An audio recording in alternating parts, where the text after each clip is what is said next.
Hello friends, இன்றைக்கி நம்ம நடுவா மீன் எப்படி குழம்பு வைக்க போகிறோன்னு பார்க்கோம்.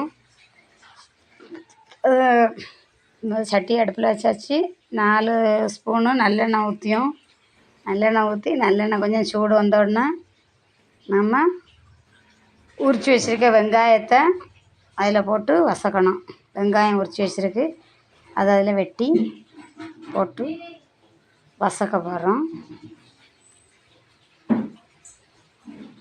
வெங்காயத்தை போடுவோம். வெங்காயத்தை போட்டு வெங்காயம் வதக்கணும்.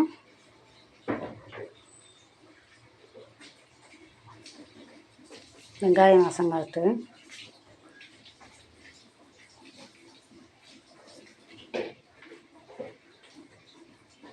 வெங்காயத்தை கொஞ்சம் கிண்டி வதங்கட்டு.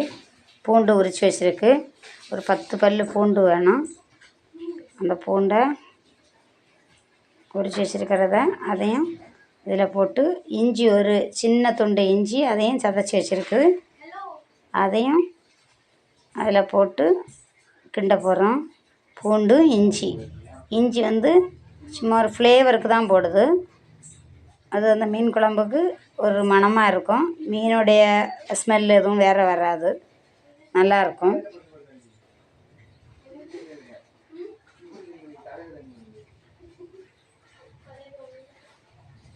அதுக்கடுத்து தக்காளி வெட்டி வச்சுருக்கேன் இல்லையா, தக்காளி 4 தக்காளி வெட்டி வச்சுருக்கேன். அந்த தக்காளி அதில் போட்டு நல்லா அதையும் கிண்டி கொடுக்கணும்.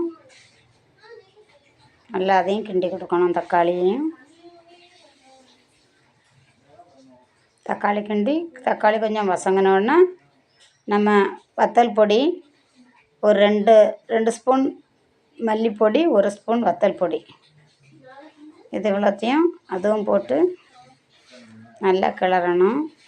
ஸ்பூனு கொஞ்சம் பெரிய ஸ்பூனுக்கு தான் போட்டிருக்கு, அதுவும் கொஞ்சம் நல்லா வதக்கணும். அதுக்கப்புறம் நான் போடுற பொடி வந்து சீரகம், ஓமம், நல்ல மிளகு, வெந்தயம், கடுகு, இது இவ்வளோத்தையும் வறுத்து பொடித்து ஒரு டப்பாவில் வச்சுருக்கிறேன். அதில் ஒரு 2 ஸ்பூன் போட்டிருக்கேன். அந்த மணம்தான் இந்த மீன் குழம்பே நல்ல ஒரு தூக்கலாக இருக்கும். ரொம்ப உடம்புக்கு ரொம்ப ஹெல்தி, நல்லது. வயிறு வலி எதுவும் வராது. அது வயிறு சம்மந்தப்பட்டதுக்காக நம்ம அந்த இது பொடிச்சு போடுறது. உடம்புக்கே நல்லா இருக்கும். கை கால் வலி, உடம்பு வயிறு வலி எதுவுமே வராது. அப்படி அதுக்காக தான் நம்ம அந்த பொடியை இதில் போடுறது.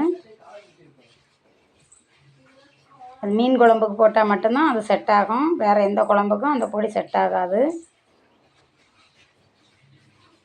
நல்லா கிளறட்டு.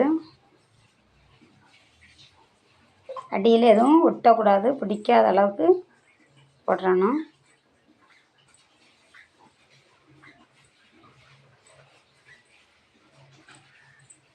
தீயை பிறகு குறைச்சிடணும். தீயை குறைச்சி வச்சுட்டு தான் நம்ம அதுக்கப்புறம் கிண்டணும். அப்புறம்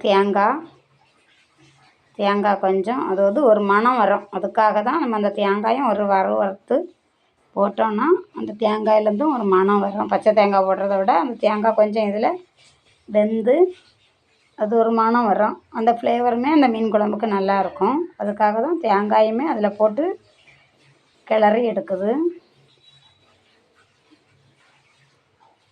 அப்புறம் கருவேப்பிலையும் அதிலே போட்டு கிண்டி எடுக்கணும். கருவேப்பிலை போட்டாச்சு. ஒரு 3 கொத்து கருவேப்பிலையை இதிலே போட்டிருக்கு. குழம்புலையும் கொஞ்சம் போடணும், குழம்பு கொதிக்கும்போது போடணும். இப்போ வந்து இதில் இந்த மணம் நல்லா இருக்கிறதுக்காக இதில் கொஞ்சம் போட்டு வறுக்குது. ஆனால் தீயை குறைச்சி வச்சுருக்கணும். அதுக்கப்புறம் ஆற வச்சு மிக்ஸி ஜாரில் போட்டு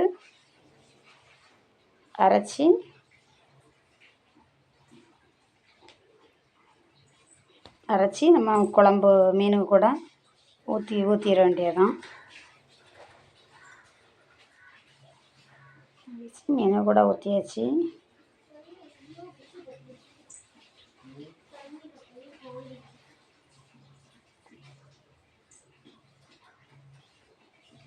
சிலவங்க மீனை வந்து கடைசியில் போடுவாங்க. ஆனால் எனக்கெல்லாம் கடைசியில் அப்படி மீனை போடுறது பிடிக்காது. அது அந்த மீன் முதல்லையே எல்லாம் கலக்கி வச்சாதான் எனக்கு அந்த மீனோட இதெல்லாம் அதில் இறங்கணும், டேஸ்ட்டு கிடைக்கணும். அதனால் நான் வந்து சிலவங்க அப்படி போடுவாங்க கடைசியில், அப்படிலாம் போட மாட்டேன். இது மாங்காய் மாங்காய், ஒரு சின்ன குட்டி மாங்காய் வெட்டி வச்சுட்டு அதை போட்டிருக்கு. இது வந்து பச்சை மிளகாய், ஒரு 4 பச்சை மிளகாய். அடுத்து அவ்வளோதான். தேவையான தண்ணி ஊற்றி, ஆனால் நான் கொஞ்சம் தண்ணியாக தான் மீன் குழம்பு வைப்பேன். அப்படி வச்சா தான் எங்கள் வீட்டில் எல்லோரும் நல்லா பிடிக்கும், சாப்பிடுவாங்க.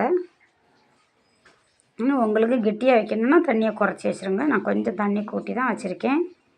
தேவையான உப்பை போட்டு இருந்தாலும் நல்லா கலக்கி அடுப்பில் வச்சுட்டா போதும்.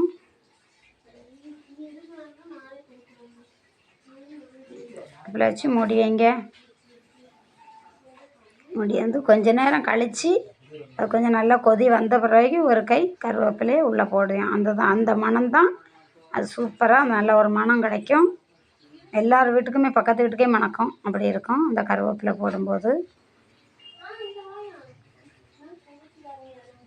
இப்படி நீங்களும் வச்சு சாப்பிட்டு பாருங்கள் ஃப்ரெண்ட்ஸ், நல்லாயிருக்கும். இது நாங்கள் நாகர்கோவிலில் முன்னால் வச்சிட்டு இருந்தது. இப்போ நான் வேறு ஊரில் இருக்கேன்.